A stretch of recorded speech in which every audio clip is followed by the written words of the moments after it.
Par ailleurs également conseiller régional d'opposition. Voilà. Vous avez le logo du syndicat et vous avez surtout, oui, c'est bien, mettre la diapo suivante où vous avez la sectorisation avec un pompage qui se fait à Grigny, c'est-à-dire en dehors du syndicat même, côté de Givors là, et qui emmène l'eau du côté sud, aux portes du Pilat, hein, sur la Fondrieux, exactement. Et puis si on va de l'autre côté, à 70 km de là, on l'emmène dans la Loire jusqu'à Néronde. Alors il faut savoir, c'est une explication, hein, certains en parlaient tout à l'heure, on l'a eu l'explication dans la journée, on est sur un sol granitique, donc sur les monts du Lyonnais, il n'y a pas une goutte d'eau qui reste, elle s'en va. Donc dans les années 50, juste après la guerre, certains se sont penchés sur le problème en se disant ce pays ne va pas se développer si on ne prend pas des mesures importantes. Évidemment, on est allé voir au bord de la Loire, qui était beaucoup plus près, sauf que la nappe phréatique au bord de la Loire, à cet endroit-là, elle n'est pas très importante. Il y en avait d'autres qui en voulaient en plus. Donc on s'est tourné vers le Rhône, où on a un champ captant de 28 hectares, au milieu de la ville, hein, entre Grigny, Givors, etc. Et pourtant, on est en pleine campagne.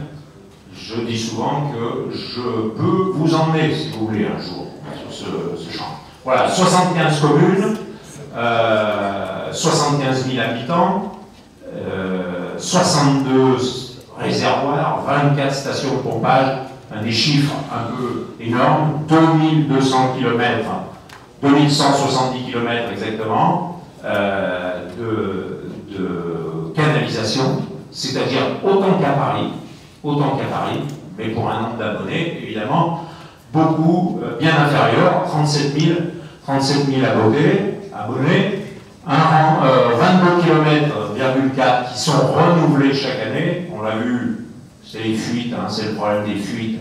Il faut qu'on renouvelle ces canalisations qui vieillissent, et qui vieillissent mal, parce qu'elles sont attaquées simplement par la terre. Il y a d'autres facteurs, mais le principal, c'est la terre qui corrode les tuyaux. 22,4 km, ça fait 1,2%. Vous voyez qu'on ne va pas vite. On est un bon syndicat. La plupart des syndicats sont à 0,5, 0,6. Je ne sais pas comment ils vont faire dans 50 ans. Parce qu'il y aura, l'eau n'arrivera plus au bout, puisqu'il y aura des trous à peu près de partout. Donc nous, on s'y tient. Ces 22 km changés en moyenne, alors évidemment ça dépend de la grosseur du tuyau, parce que plus il est gros, plus ça coûte cher. C'est 5 millions d'euros qui sont consacrés chaque année au renouvellement des canalisations. D'accord? S'il vous plaît, un petit point technique. On a un problème d'affichage sur la partie droite de l'écran. Qu'est-ce qu'on peut faire? Est-ce qu'il faut assombrir un petit peu? Qu'est-ce qu'il faut faire? Qu'est-ce qu'on peut faire?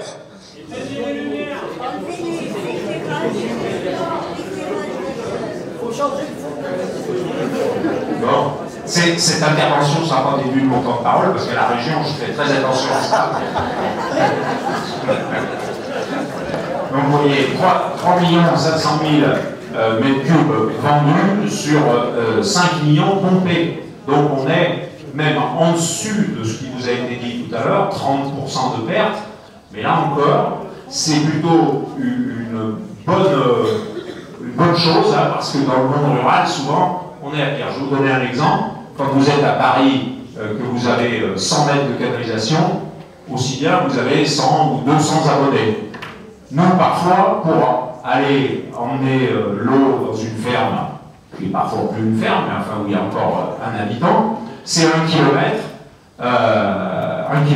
et un seul abonné. Et sur ce kilomètre, on peut avoir parfois une fuite de l'ordre de 1 mètre cube par jour, par exemple, alors que la ferme elle-même n'en consommera que 300 ou 400 litres. Donc, vous voyez que la différence est importante. Pour autant, dans le contrat qu'on vient de re-signer avec Suez, j'en dirai un mot, l'accent a été mis volontairement par les élus de dire qu'il faut qu'on réduise ces fuites. Donc, le contrat qui est donné à Suez, c'est de réduire. Et s'ils ne réduisent pas, ils sont pénalisés. Et pour vous donner simplement un exemple, on vient de leur signer au 1er janvier. L'année dernière, on était dans l'ancien contrat, ils ont eu 44 000 € de pénalité parce qu'ils n'avaient pas honoré leur contrat, c'est-à-dire réduire les fuites en quelque sorte. Si on applique la même chose dans le nouveau contrat, on a simplement rajouté un zéro. C'est-à-dire que la punition sera de 440 000 €, et je peux vous garantir qu'on le surveille de près. Alors, sur ce qui a été dit sur l'eau, qui gère l'eau? Moi, nous, on gère avec Suez, et on en est extrêmement satisfait. Mais ça demande une chose de la part des élus, c'est-à-dire une surveillance journalière. Je dis bien journalière, parce que ces gens-là ne sont pas des enfants de cœur. Moi, je m'entends très bien avec eux, boire des coups avec eux, mais pour autant, pas de cadeau. Les 440 000, s'il faut qu'ils les payent, ils les paieront. Donc, il n'y a pas de souci là-dessus. On fait une réunion par semaine pour mettre au point les choses courantes, j'ai envie de dire, et une réunion trimestrielle où on regarde le contrat qui fait 153 pages exactement, dans le détail. Je vais donner un exemple tout bête. Dans le nouveau contrat, Suez, pour me faire plaisir, parce que j'ai un côté un peu écolo, ils m'ont fait miroiter qu'ils allaient mettre des ruches sur un certain nombre de secteurs de réservoirs, qui sont souvent au milieu de la forêt ou ailleurs. Très bien, ils se sont soi-disant arrangés avec le syndicat apicole, sauf que le syndicat apicole, il est à peine au courant. Sauf que moi j'ai dit à Suez, maintenant vous débrouillez, le syndicat apicole. Il va falloir qu'ils en mettent. S'il faut que vous payiez pour qu'ils en mettent, vous payerez. Voilà, un exemple aussi bête que ça. Voilà, et je pense qu'à une époque, la dérive avec ce genre de grands groupes, ça a été de leur donner les clés et de les laisser faire. Et c'est énorme, ça a même été pire que ça, puisque il y a une ville qui s'appelle Grenoble, je crois, où il y a même eu des malversations à une époque. Il y en a qui ont fini en prison à cause de ça. Et c'est bien normal. Donc, à surveiller comme le lait sur le feu.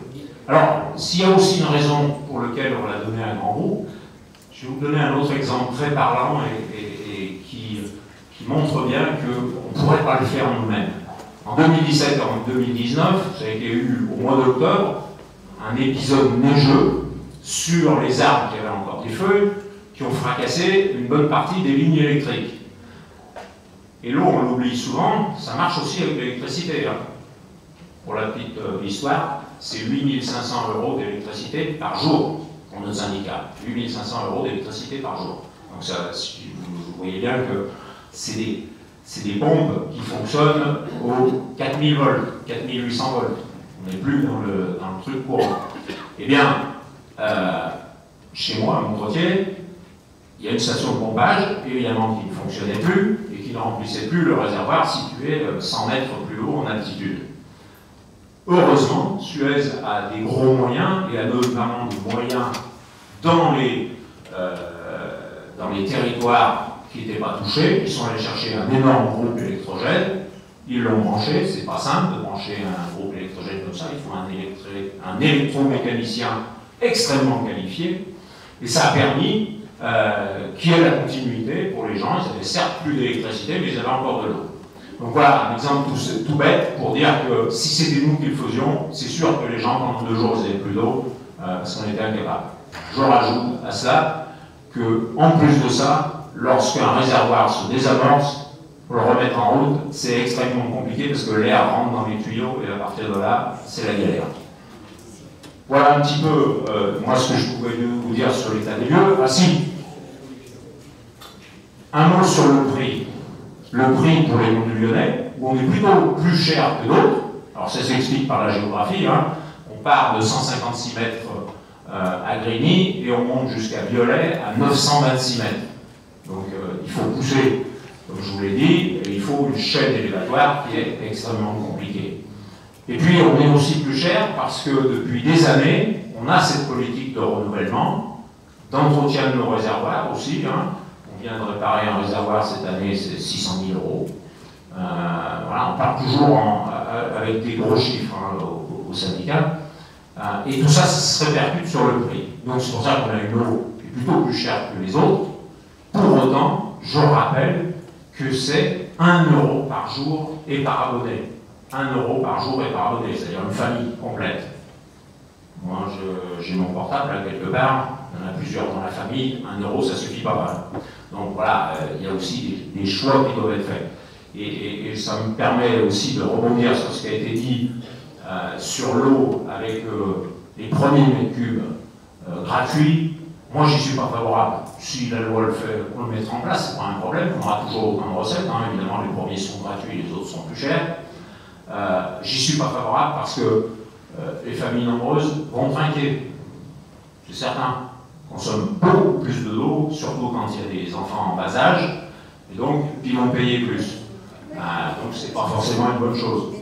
Quelqu'un comme moi, qui a un puits à la maison, moi, je vais me trouver grandement avantagé, parce que du coup, je consomme 40 mètres cubes. Si on met les 40 premiers gratuits, je ne les payerai pas. Complètement idiot. Je dois ou devoir payer l'eau. Bon, on peut en discuter pendant des mois, il y a sans doute d'autres critères, mais avant de dire c'est une bonne idée, regardons cela de plus près. Je donnerai un autre chiffre aussi. Il y a une étude qui a été faite sur la consommation d'eau en bouteille. Plus on déchange dans l'échelle sociale, plus on consomme de l'eau en bouteille. Pour une raison très simple, c'est qu'on a des gens qui sont un peu moins cultivés, entre guillemets, hein, je mets tout ça entre guillemets, et qui font que... Non, pour scandaleux, pourquoi? Non, moi je suis désolé, c'est comme ça que ça se passe. Et enfin, j'étais instituteur, je peux vous le dire, je sais où sont les familles en difficulté. Oui, non, mais oubliez pas les guillemets, monsieur de la salle. Ouais. Il a mis plein de guillemets. J'ai mis plein de guillemets, et je le redis, on consomme, ces gens-là consomment plus, parce qu'ils sont aussi plus sensibles à la publicité. Ça veut dire qu'ils vont payer l'eau 600 fois plus cher. Alors ce que j'ai oublié de dire, c'est que l'eau ici, elle est naturellement potable. On ne rajoute rien. On ne rajoute rien. Si ce n'est du chlore, parce que la loi oblige à chlorer l'eau, et que même on en rajoute le double, parce que le plan Vigipirate a fait qu'on a été obligé de doubler la quantité de chlore. Donc, si vous voulez, il faut faire attention à toutes ces bonnes idées, qui semblent des bonnes idées. Moi, je vous le dis, je veux bien discuter avec tout le monde pour voir si c'est une bonne idée. Et si c'est une bonne idée, je le ferai, j'ai pas de souci là-dessus. Je pense qu'on va arriver au bout. Donc, sur ce qui a été dit aussi ce matin, partageons l'eau. J'ai rencontré le préfet à plusieurs reprises l'année dernière pendant la sécheresse, puisque là aussi, il y avait des problèmes, effectivement, d'eau, et qu'on nous demandait de faire ce qu'on pouvait faire, bien entendu. Et ce qui était ciblé, c'est par exemple les piscines. Piscines, on disait, vous n'avez plus le droit d'emplir les piscines. J'ai dit au préfet, c'est quand même un peu de la fumisterie. Quelqu'un qui a investi 30 000 € dans une piscine, vous pensez bien que les 5 mm, c'est 5 mm qui s'évaporent chaque jour, quand il fait 30 degrés, 30-35 degrés. Au bout de 5 jours, c'est 5 cm qui manque dans la piscine. Ça veut dire qu'il ne peut plus se baigner. Alors, évidemment qu'il va remplir.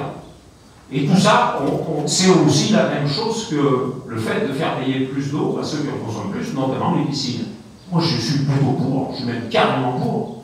Sauf que si on veut vraiment faire ça, il n'y a qu'à taxer les piscines, c'est aussi simple que ça. Et ce sera beaucoup plus facile à gérer. Parce que pour le moment, on interdit de mettre de l'eau dans les piscines, il n'y a pas une personne qui le respecte. Il n'y a pas une personne qui le respecte. Tout le monde, tous ceux qui ont une piscine, la remplissent. Donc, attention à ces choses aussi où on voudrait faire croire qu'on veut faire payer. Voilà, un petit peu. Alors, si. D'air de d'air. D'air, oui, promis. Partageons l'eau. Oui, pas de problème. Mettons-nous autour de la table, d'accord. Mais on y siège dans la commission agricole à la région et la commission environnement. Mais 2 fois, j'entends les représentants des syndicats agricoles, d'un syndicat agricole, pardon, qui dit « Ah oui, moi je veux bien discuter, ça a été répété ce matin. Mais il y a un certain nombre d'associations, ils n'ont aucune valeur, ils n'ont aucune légitimité, donc je ne les veux pas. » Première chose. Et deuxième chose, nous on doit nourrir le monde, donc on n'a déjà pas assez d'eau, Donc le minimum, la base, c'est il nous en faudra plus. Évidemment, si on met ça en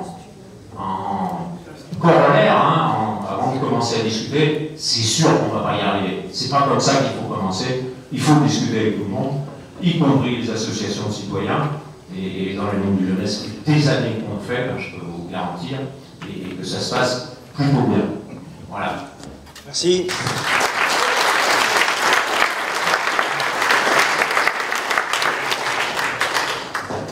Voilà, on revient à d'autres.